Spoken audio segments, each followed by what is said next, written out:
بەڵێ بەڕێزان لەسەر ڕەوشی کرێکاران و هەروەها سەلامەتیان لە هەرێمی کوردستان دەچمە لای پامنێرمان گەیلان سابیر لە هەولێرەوە. گەیلان سڵاوت لێبێت، دوای زانیاریەکان لەو بارەیەوە بە بینەرانی کورسات نیوز بدەیت. هەژار سڵاو لە ئێوەش دیارە ڕۆژانە لە کاتی کارکردنی کرێکاران چەندین ڕووداوی نەخوازرا و گیان لە دەزان یاخود بریندار بوون لەو کرێکارانە ڕوودەدات و ڕوبڕوویان دەبێتەوە بە ساڵانەش ئاماری جۆرا و جۆر لەبارەی کرێکاران گیان لە دەستدان یاخود بریندار بوون بیت بەتایبەت لە پرۆژە گەورەکان کە کرێکار کار دەکەن جا بۆی مەرجەکانی سەلامەتی تەندروستی کە ڕەچاوێ ناکەیان خۆتەر هۆکارێکی کەبی ئاماری جیاواز بڵاو دەکرێتەوە. جا ئەمڕۆ لەسەر ئەوەی کە بزانین هۆکارەکانی ئەوەی کە ڕووداوە نەخوازراوەکان بۆچی زۆرە بۆچی کرێکار بەردەوام ساڵانە ئامارەکان ڕوولێزیاد بوون دەکەن گیان لە دەستدان یاخود برینداربوون مەرجەکانی سەلامەتی تەندروستی سەلامەتی پیشەیی تا چەند لە پرۆژەکان جێبەجێ دەکرێتن. هاوڕێ حاجی جەمال ئەندامی مەکتەبی تەنفیزی سەندیکاکانی کرێکارانی کوردستان لەگەڵا زانیاریمان لەبارەی ڕەوشی کرێکاران پێدەکات. جەمال سوپاسان دەکەم کاک هاوڕێ عەفوەن ئەگەر باس لە دۆخی کرێکاران بکەین کرێکارانی هەرێمی کوردستان لە چ باردۆخێکی ژیان دەگوزێرێن دۆخیان چۆنە و تا چەند لە پرۆژەکان بەتایبەت لە پرۆژە گەورەکان مەرجەکانی سەلامەتی پیشەی ڕەچاو دەکرێت جا یاخود لەلایەن کرێکاران بێ یاخود لەلایەن خاوەن پرۆژەکان بێت. بەحەقیقەت یعنی وەزعی عامی هەموو دانیشتوانی هەرێمی کوردستان لە وەزعێکی نالەباری پڕ لە تەم و مژاوی ئابووریدا دەژین. سەرەڕاوێ دەزانی هەموو کرێکاران وەزعیان خراپترە چونکە وەزعی ئابووری خراپ بێ سەرەتا تەئسیریشی زیاتر لەسەر کرێکاران دەبی. ئێستا ئەمە تەماشایەک بکەین لە هەرێمی کوردستان ئەوە چەندین مانگە موچە نەدراوە کە موچە نەدرێ بازاریش پەچی دەکەوێت قەیران لە دوو قەیران دروست دەبێتن. ئێستا دەبینین کاتێکی وا دەبینین هاوینە و خەڵک هەمووی قوتابیە لە ماڵە دەوێت لە خۆی بە دوای کارت بێت. سەرەڕای ئەو ساڵەکە دەبینین چەندین موالید خانەنشین بووینە ئەمانش کرای ناو بازار لەبەرەوەی ئەوانش موسیان پێ نەدراوە و سەرڕایوە موچەکانیشان کە پێ نەدراوە حتا تەمەنەکەنیشان دەتوانن ئیش و کاری بکەن. بۆیە ڕۆژ بە ڕۆژ ڕێژەی بێکاری لە هەرێمی کوردستان لە زیادبووندا چونکە ئەمە ساڵانە 50,000 دەرچووی پەیمانگا و زانکۆکانمان هەیە کە ئەوانە دەخرێنە بازار و دانامەزرێن. ئەمەس بە دوای کارە دەگەڕن. ئەتو حکوومەت ئەگە هەرێمی کوردستان پلانی تایبەتی نەبی بۆ ئەم دەرچووی زانکۆ پەیمانگەکان ناچارن ئەوانە بە دوای بژێوی ڕۆژانەی خۆیان بگەڕن. ئەمانە ڕەنجی داوەتەوە. ئەتو چەند ساڵێکە زیاتر لە 10 ساڵە خەڵک دانەمەزراوە یعنی زیاتر لە 9 ملیۆن دەرچووی زانکۆکانمان هەیە یعنی ساڵانە 50,000 کەم نییە. نارێم تاکو تەرامشینە لەولا ڕێگای ئەم لە ئەولاوە دامەزرێن و کەرتی تایبەتیش هەزمی ئەو هەموو خەڵکەی ناکە. کەرتی تایبەتیش ئەویش میچینە لە قەیراندابی ئەویش مەسەلەن هەندین چەندان پرۆژە لە هەرێمی کوردستان وەستاوە زیاتر لە 7,000 پرۆژە وەستاوە لە هەرێمی کوردستان. ئێکاکە لە کاتێکە پرۆژە وەستە بێ کرێکارەکانیش بۆ ماڵەوە دەبین. حتا سەرڕایوە داتاکان پێمان دەڵێن حتا مەقاولەکانیش لە قەیران دانا و هەندێکیان ئینیاریان کردیانە کاریگەری خراپی کردووەتە سەر هەرێمی کوردستان و ئێستاکەش وەزعەکە نالەبارە.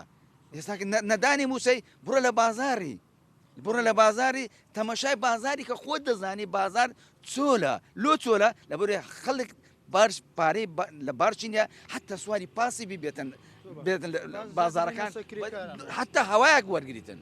باسی کرێکاران بکەین زیاتر ینی لە پرۆژەکە مەرجەکانی سەلامەتی پیشەیی وەک پێویست ڕەچاو ناکرێت هۆکارێکی بۆچی دەگەڕێتەوە؟ بەداخەوە ینی مەرجەکانی سەلامەتی کار جێبەجێ ناکرێت بە پێی ئەو شتانەی کەوا لە یاسا ڕێگا پێدراوە.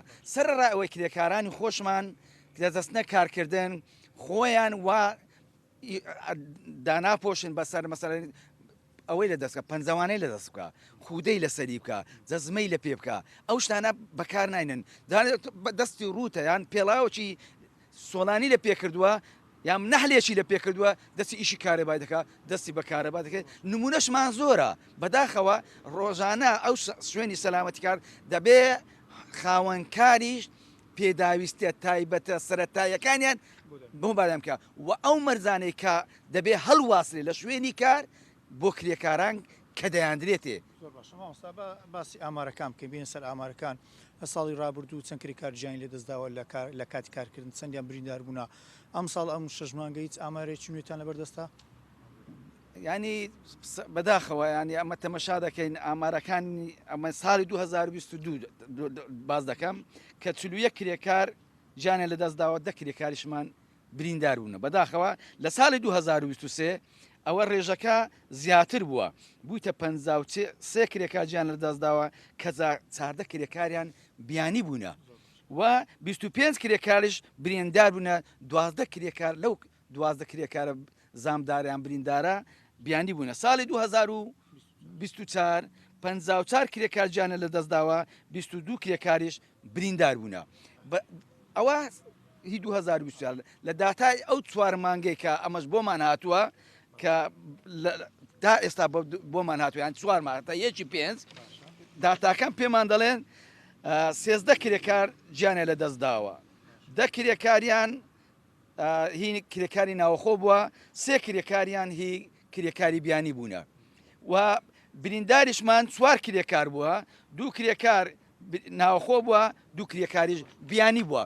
یعنی داتاکان پێمان دەرێتەن 2 مانجت کات هەر دوێنێکە 2 کرێکاریت کەمان لە سلێمانی گیانیان لە دەستداوە. یعنی داتاکان هەر بەرەو سەرەوەیە ڕێژەکان بەرەو سەرەوەیە بەداخەوە هەمووی زیاتر لە مەرجەکانی سەلامەتی کرێکاران لەو شوێنەکە دەستن لە باڵەخانەیەکی گەورە کار دەکەن خۆیان نابەستنەوە بەردەبنەوە وەسەر ڕایوە ئەگە کرێکار